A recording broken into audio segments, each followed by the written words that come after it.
اللہم صلی علی محمد۔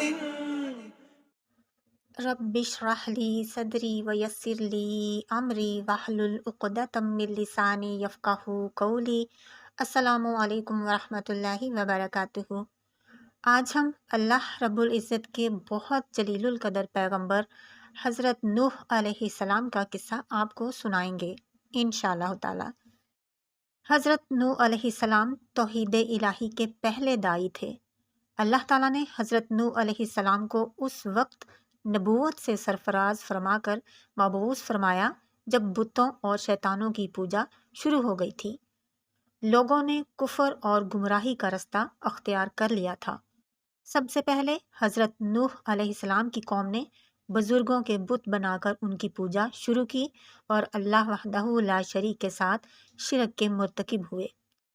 حضرت نوح علیہ السلام کی قوم میں کچھ نیک آدمی تھے، ان کے نام تھے سوا، ود، یاغوس، یعوق اور نصر۔ جب یہ نیک آدمی فوت ہو گئے تو ان کے ماننے والے لوگوں نے کہا اگر ہم ان کی تصویریں بنا لیں تو ان کی یاد کی وجہ سے ہم میں عبادت کا شوق زیادہ ہوگا۔ چنانچہ انہوں نے ان نیک آدمیوں کی تصویریں بنائیں اور ان کی پوجا شروع کر دی۔ اور جب یہ تصویریں بنانے والے فوت ہو گئے تو شیطان نے ان لوگوں کے دلوں میں یہ بات ڈال دی کہ وہ حضرات جہاں بیٹھا کرتے تھے وہاں بت بنا کے رکھ دو، کیونکہ تصویریں تو خراب ہو جاتی ہیں، مٹ جاتی ہیں، اس لیے مجسمے بناؤ اور وہاں پہ رکھ دو، اور پھر ان کے وہی نام رکھو جو ان بزرگوں کے تھے۔ تو قوم کے لوگوں نے ایسا ہی کیا۔ شیطان نے ان کے دل میں یہ بات بھی ڈال دی تھی کہ وہ تو اولیاء اکرام تھے، تمہارے باپ دادا ان اولیاء اکرام کی عبادت کیا کرتے تھے جس سے ان کو روزی ملتی تھی اور انہی کی وجہ سے بارش ہوتی تھی۔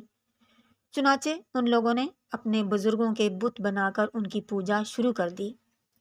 اللہ تعالیٰ نے حضرت نوح علیہ السلام کو پیغام ربانی دے کر اس قوم میں بھیجا اور حضرت نوح علیہ السلام نے وہ پیغام بڑے احسن طریقے سے قوم تک پہنچایا۔ ان کو بتایا کہ اے میری قوم، صرف اللہ کی عبادت کرو، اس کے سوا تمہارا کوئی معبود نہیں ہے۔ مجھے ڈر ہے کہ کہیں بہت بڑا عذاب تم کو آ نہ لے۔ مگر حضرت نوح علیہ السلام کی دعوت کا انکار کرنے کے ساتھ ساتھ گمراہ قوم نے عجیب و غریب دلائل دے کر غالب آنے کی کوششیں شروع کر دیں، اور پھر قوم میں جو ذرا امیر لوگ تھے انہوں نے دوسرے لوگوں سے کہا کہ تم ہرگز اپنے معبودوں کو نہ چھوڑنا۔ جب ایک نسل کے لوگ مر جاتے تو وہ اپنے بعد والوں کو یہ وصیت کر کے جاتے کہ حضرت نوح علیہ السلام پر کبھی ایمان نہ لانا، ان سے جھگڑتے رہنا، ہمیشہ ان کی مخالفت کرنا۔ لیکن حضرت نوح علیہ السلام دل برداشتہ نہیں ہوئے، نرمی سے مسلسل اپنی قوم کو سمجھاتے رہے۔ انہوں نے ہر طرح سے لوگوں کو تبلیغ کی، رات کو بھی، دن کو بھی، تنہائی میں بھی اور اعلانیہ بھی، لیکن کوئی طریقہ بھی کامیاب نہ رہا، بلکہ سب لوگ اور خاص کر جو بڑے بڑے امیر لوگ تھے وہ آپ کو شہید کرنے، جلا وطن کرنے کی دھمکیاں دینے لگے۔ وہ حضرت نوح علیہ السلام کی بے عزتی کرتے، آپ کو تکلیفیں دیتے۔ ان کی فطرت ہی ایسی بن گئی تھی کہ جسے ایمان اور حق کی قبولیت کسی بھی صورت گوارا نہیں تھی، بلکہ قوم نے الٹا عذاب کا مطالبہ کر دیا اور کہنے لگے اگر تم سچے ہو تو ہم پر وہ عذاب لاؤ جس سے تم ہمیں روز ڈراتے ہو۔ حضرت نوح علیہ السلام نے دن رات انتھک محنت کی، لیکن قوم نے دعوت حق کو قبول نہ کیا۔ آپ نے 950 سال تبلیغ کی، لیکن قوم کے صرف 80 لوگ ہی ایمان لائے۔ جب حضرت نوح علیہ السلام ان لوگوں کی اصلاح سے بالکل مایوس ہو گئے اور ان کو یقین ہو گیا کہ ان میں اب کوئی خیر باقی نہیں رہی، تب آپ نے ان پر اللہ کا عذاب نازل ہونے کی دعا کی۔ اے میرے پروردگار، کسی کافر کو روئے زمین پر بسا نہ رہنے دے، اگر تو ان کو رہنے دے گا تو وہ تیرے بندوں کو گمراہ کر دیں گے، اور ان سے جو اولاد ہوگی وہ بھی بدکار اور ناشکر گزار ہوگی۔ تب اللہ تعالیٰ نے حضرت نوح علیہ السلام کو کشتی بنانے کا حکم دیا، یہ ایک بہت بڑا بحری جہاز تھا جس کی مثال نہ اس سے پہلے تھی اور نہ بعد میں۔ اللہ تعالیٰ نے حضرت نوح علیہ السلام کو پہلے ہی یہ بات بتا دی تھی کہ جب عذاب آئے گا تو جو کافر ہوں گے ان کے لیے تمہارے دل میں ذرا بھی رحم نہیں آنا چاہیے، اور نہ ہی مجھ سے تم ان کے لیے دعا کرنا، کیونکہ کافر سب کے سب غرق کر دیے جائیں گے۔ حضرت نوح علیہ السلام نے کشتی بنانی شروع کی۔ حضرت قتادہ رحمہ اللہ تعالی بیان کرتے ہیں کہ یہ کشتی 300 ہاتھ لمبی اور 50 ہاتھ چوڑی تھی۔ اس کی 3 منزلیں تھیں اور ہر منزل 10 ہاتھ بلند تھی۔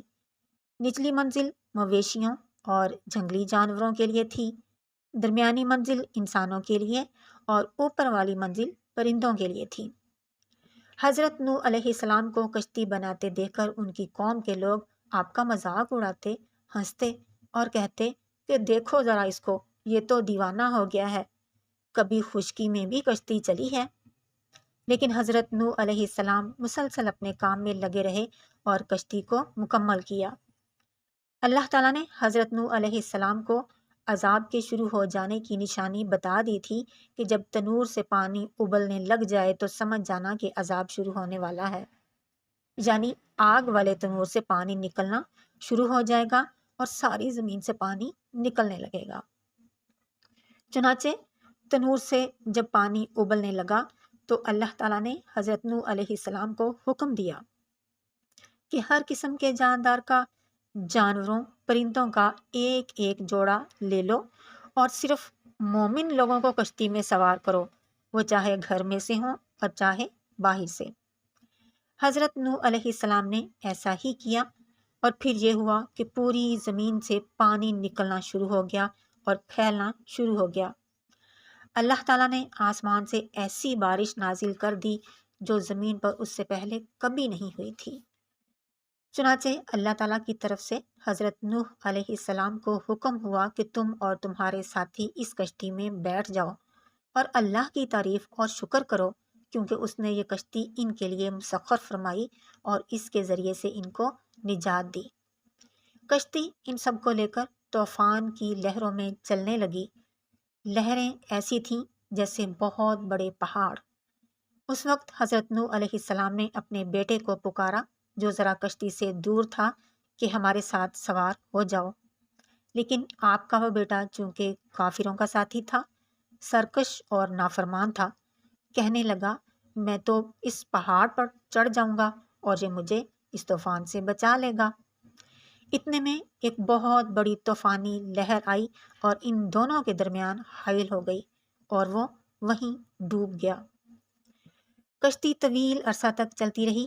جب زمین پر کوئی ایسا انسان باقی نہ رہا جو اللہ کے سوا کسی اور کی عبادت کرتا ہو تو اللہ تعالیٰ نے زمین کو حکم دیا کہ اپنا پانی نگل جا، آسمان کو حکم دیا کہ بارش برسانا بند کر دے۔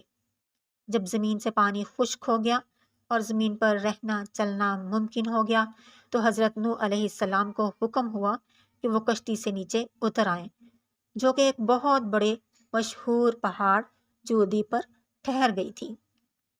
اسی طرح اللہ تعالیٰ نے حضرت نوح علیہ السلام کی نافرمان قوم کو طوفان سے تباہ و برباد کر دیا، جبکہ مومنوں کو اللہ تعالیٰ نے اپنے فضل سے محفوظ و مامون رکھا۔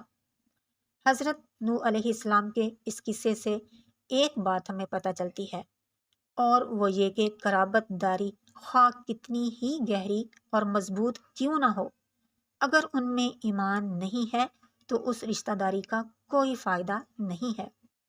حضرت نوح علیہ السلام کا بیٹا آپ کی آغوش نبوت میں پرورش پانے کے باوجود ایمان نہ لایا۔ اس کی بری صحبت اس کے لیے زہر قاتل ثابت ہوئی اور وہ عبرتناک انجام سے دوچار ہو گیا۔ لہٰذا ایسے لوگوں کو ساتھی بنائیں جو ایمان والے ہیں، جو متقی ہیں، جو اللہ تعالیٰ کی یاد دلانے والے ہیں۔ حضور نبی کریم صلی اللہ علیہ وآلہ وسلم نے نیک لوگوں کی صحبت اختیار کرنے کی ترغیب دی اور بری صحبت والوں سے ڈراتے ہوئے ایک بہت خوبصورت مثال دی۔ آپ صلی اللہ علیہ وآلہ وسلم نے فرمایا، نیک ساتھی اور برے ساتھی کی مثال کستوری بیچنے والے اور بھٹی میں آگ جلانے والے کی سی ہیں۔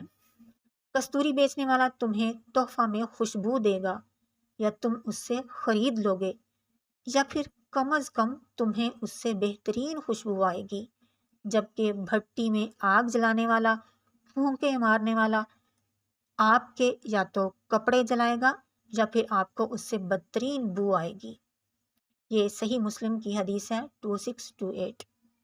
اس لیے ہمیشہ نیک لوگوں سے تعلقات بنائیں اور برے لوگوں کے پاس بیٹھنے سے، ان سے باتیں کرنے سے مکمل اجتناب کریں۔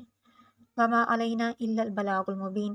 السلام علیکم ورحمۃ اللہ وبرکاتہ۔